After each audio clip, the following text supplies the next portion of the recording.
Hey guys, what is up? Today I'll be explaining whether you should get Demiurge Vlada or not. If you want the TLDR, probably for free to play focusing on PvP. And if you want a simple explanation, then watch this video. It won't be that long.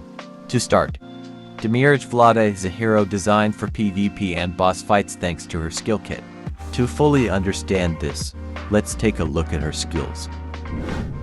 Her first skill is a single target attack that has a decent chance to increase the ultimate skill cooldown of a target.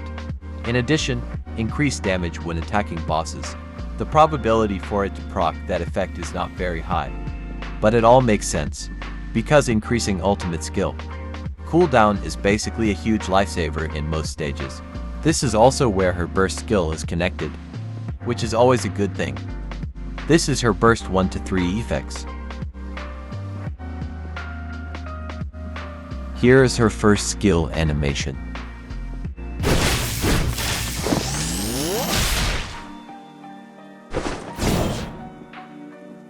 Here's her burst 1 and 2 animation.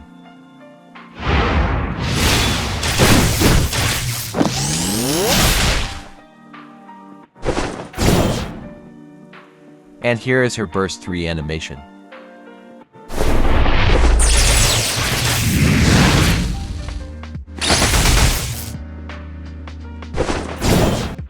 Her second skill is connected to her third skill, since you need to cleanse enemy buff to proc this skill, which is an AoE skill that attacks all enemies, while gaining a buff. First buff is Destroyer's Punishment. That increases damage dealt to enemies, while increasing an attack which is Heavy Metal Raptor. This attack is a form of follow-up attack. Every time this hero uses AO skill excluding chain skills. Here is her second skill animation.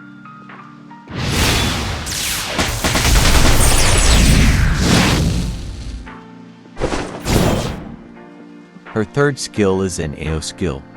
That dispels all buffs from the target. In addition, inflicts unhealable debuff to the targets. A versatile skill for both PvP and PvE.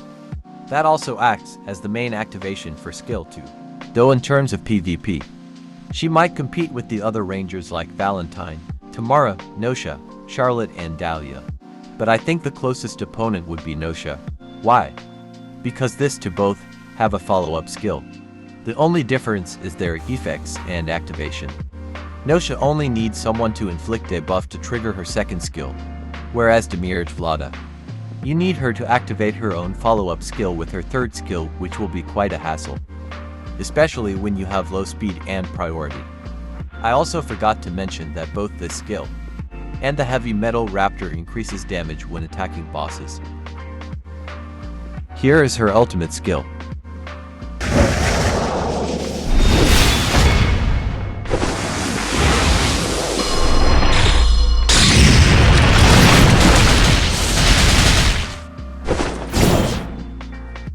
Her Chain Companion skill will always deal advantageous damage, whereas her dual attack skill will have a decent chance to increase ultimate skill cooldown of the target by 1 turn. For her exclusive equipment, damage increase proportional to target's max health. Is it a must? Yes, since her damage is not that high. Adding this type of damage will help her to be a sub DPS for all contents. For her build, standard DPS set for PvE and tons of speed plus standard DPS build for PvP. Again, keep in mind that Nosha might be a better option for PvP if you just want a follow-up attack to burst down the opponent's DPS. Plus the main reason why I said earlier that she's not a must because Demiurge Stella and Estei is better in terms of versatility. The only reason why you should get her is she is semi-limited, meaning you can still get her when her banner reruns, but that will take quite a while and it is not guaranteed. Plus you can purchase her in the Demiurge Pity Shop worth 200 Demiurge tokens. But if she's your waifu, don't make me stop you because that's your taste. And that is all. Thank you for watching. Make sure to like the video if it helped, and subscribe to the channel for more Outerplane related contents.